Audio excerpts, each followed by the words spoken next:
nasa Malacanang na ang bola sa pagpasa ng panukalang pondo para sa taong 2026. Matapos na ratipikahan ng Senado at Kamara ang 793 trillion pesos na General Appropriations Bill para sa susunod na taon. Ang detalye sa report ni Luisa Erispe. I move that we ratify the said conference committee report. All those in favor of the conference committee report say aye. Aye. All those against say nay. Mr. Speaker, The ayes have it. The said conference committee report is ratified. I move that we approve and ratify the conference committee report on the disagreeing votes on House Bill number 4058. I so move. Any objection? Chair is none. The conference committee report on the disagreeing votes on House Bill 4058 is hereby approved and ratified. Aprobado at naratipikahan na ng Kongreso ang 6.793 trillion pesos na General Appropriations Bill o panukalang pondo para sa fiscal year 2026. Sa kauna-unahang pagkakataon, ang napasang proposed budget ng Senado at Kamara ay isa ng enrolled bill na handa ng mapirmahan ni Pangulong Ferdinand R. Marcos Jr. Ayon sa Senado, pinakamalaking alokasyon dito ay sa edukasyon, kalusugan at agrikultura. These highlights illustrate our commitment to strengthening the services that carry the most significant impact on the daily lives of our fellow Filipinos. Better education for our children, adequate health care for those in need, and long-term food security for our communities. Pero kahit nakalusot na sa dalawang kapulungan, may mga bumoto ng no mula sa Kamara. Si Representative Leandro Leviste, ihihirit sana ang pagtaas ng pondo ng House of Representatives. Unexplained increase sa House budget ng 18.58B na malaking bahagi nito ay napupunta sa MOOE.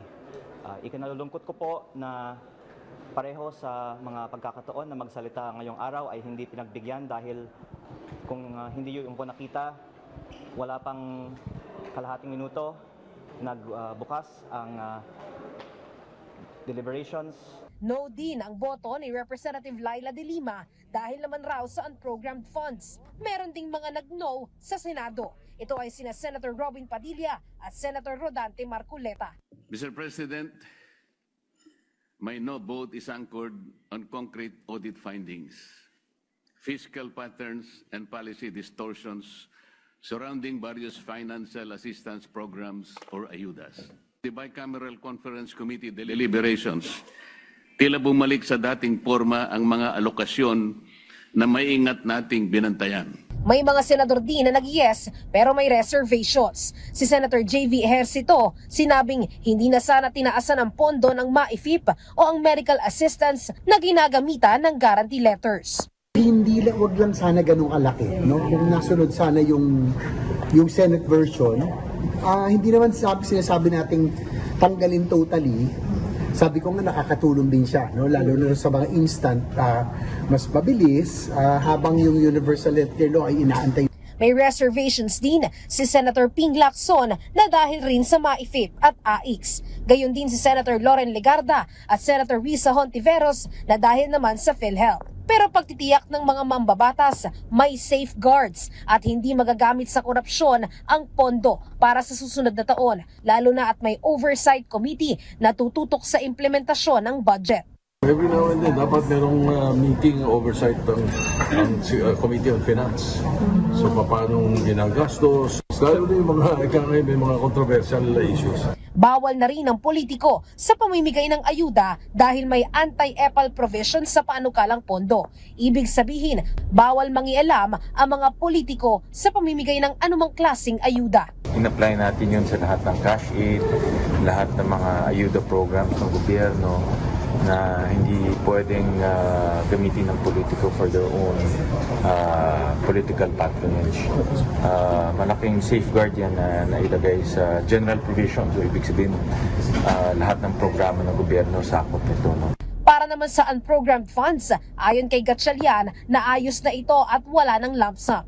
Hindi na siya prone to corruption. It's 101%. No, kasi tinanggal namin sa GIPDO. That's 80 billion in lump sum fund na tinanggal natin. So ang natitira nila doon targeted expense. So yung targeted expense for AFP modernization, for DTI's Cars and Race Program. Meron din doon yung foreign assisted project. So lahat ito may pupuntahan. Agad namang ipapadala ang kopya ng GAB sa Malacanang para mapirmahan ng Pangulo. Kumpiyansa ang dalawang kapulungan na walang mavivito ang Pangulo sa budget. Luisa Erispe para sa Pambansang TV sa Bagong Pilipinas.